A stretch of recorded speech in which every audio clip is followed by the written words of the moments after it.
Guys, welcome back to Strong Successful Male. So, I had a guy email me and he wanted to know my thoughts about dating someone in the workplace because he has someone that he works with, he really likes her, has the hots for her, and he wants to know my opinion.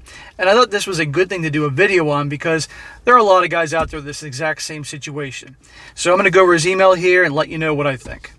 He says, "Hi SSM, absolutely brilliant content you share. If you could please give me your thoughts to all your subscribers regarding dating someone from the office. I really like this girl and have a major crush on her.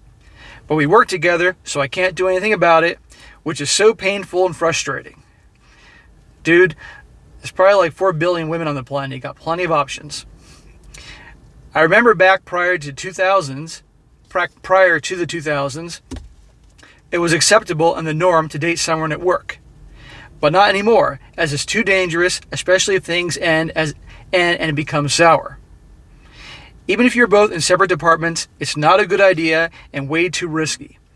He also says, let alone getting rejected, and if they don't feel the same way, and everything being awkward after that.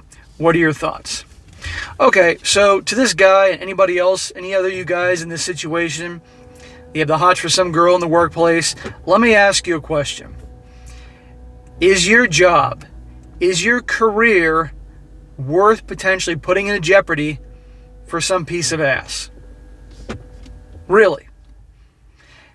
Any other answer other than no, you should slap yourself upside the head right now. Okay? Guys, in this day and age, the whole ball game is different. Okay? Thanks to the you-know-what movement, and M2 or also me, I'm speaking in code here for obvious reasons, so I can not have this video taken down or an excuse found to take this video down.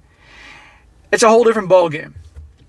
And we're in a period right now where pretty much men are pretty much guilty until proven innocent, or in some cases more like guilty until proven guilty.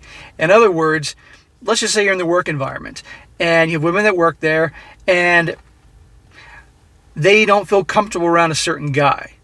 Literally, the guy could just look at them in a way that makes them uncomfortable, or shake their hand in a way, or hug them in a way. Not that they should be hugging them, but I'm just saying, like, if they met up at some after-work party and the girl hugged him and she didn't like how he hugged her, you know what I'm getting here.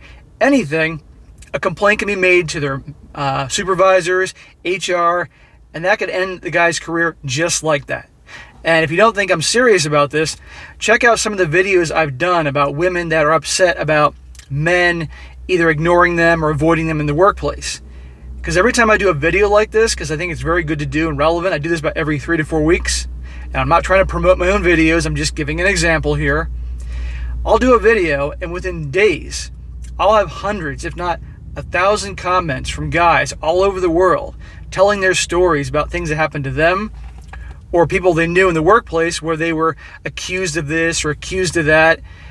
And it's crazy because right now, after obviously decades and decades and decades of certain women definitely being mistreated, and it's a shame those things happen to them, now because of that, guys got to walk on eggshells. So you have so many men now that are avoiding women in the workplace because this type of stuff, they don't want to have any excuse to get them in trouble, because they're not going to risk their careers. Or let's just say, for instance, a woman makes a complaint about them for whatever reason and they didn't do anything. They lose their jobs, but also now they have a record, which is possible. That can make it for the rest of their lives, so it's not worth it. So anyhow, what I'm saying to you, anybody else in this situation is, guys, it's not worth it, okay? And the guy mentions, like, back in the 2000s and so forth, when it was quite common to date people from your workplace. Yeah, I remember those days. It was very, very common. I remember it was even in professional workplaces, and also it could be something in restaurants. I mean, when I was a kid, I worked for my senior year in high school, all throughout college, I worked in restaurants. And believe me, everybody was hooking up with each other. It was crazy. You had female hostesses hanging up with waiters and with waiters, servers. You had female servers hooking up with bartenders. You had bartenders hooking up with the managers. On and on we went. You know, I worked at another place with a general manager of a big national chain. He was in about 45 years old, about my age. He was hooking up with this 25-year-old bartender and eventually got caught. And his wife put him through hell through the divorce because, in restaurants people talk. And another manager, he was about 27 and he was hooking up with this 20-year-old college girl. Okay? And this female manager, she was the assistant general manager. She was hooking up with a waiter. Okay? So, and there were no charges filed or anything like that, but that's just how it was. And by the way, you go to any restaurant right now, guys, go out to your favorite restaurant, look around, look at the bartender, look at the waiters. I guarantee you some of them are still, even in this environment, hooking up with each other. That's just how restaurants operate. It's hilarious.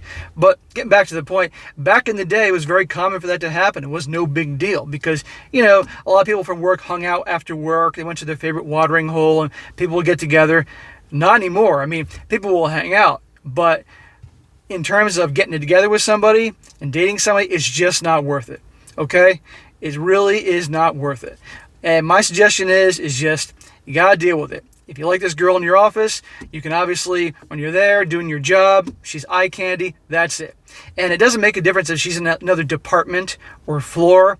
As long as you guys are working for the same company, don't even bother. Okay? Don't put what you work so hard to achieve on the line, like I said, for some piece of ass. It's not worth it. Okay? Now, if she then leaves the job, or you leave the job and go work someplace else, and you want to ask her out once you're completely gone from that company or job, go right ahead. It doesn't matter anymore. Okay? But while you're there, don't even bother. It's simply not worth it. And like I said, there's probably close to 8 billion people on the planet, and half of them are women. So there are options everywhere. Okay? And in this day and age, and thanks to dating apps and things like that, at the very least, it makes it a lot easier than having to actually go out and talk to people if you're nervous and things like that, if that's the route you want to choose. So, to this guy and anybody else, no. Don't even bother. It's not worth it. Until things change, where things are less insane with regards to basically men being guilty until proven innocent and all that, don't even bother. It's not worth it. So, all right, guys, that's it for today. Be sure to comment down below. Let me know what you think about this. Let this guy know, okay? Please let this guy know. Share your stories. Share your examples. So this guy, because I know he'll read it, and that can help him out, okay? And be sure to like the video, share with your friends, and subscribe. And I will talk to you next time.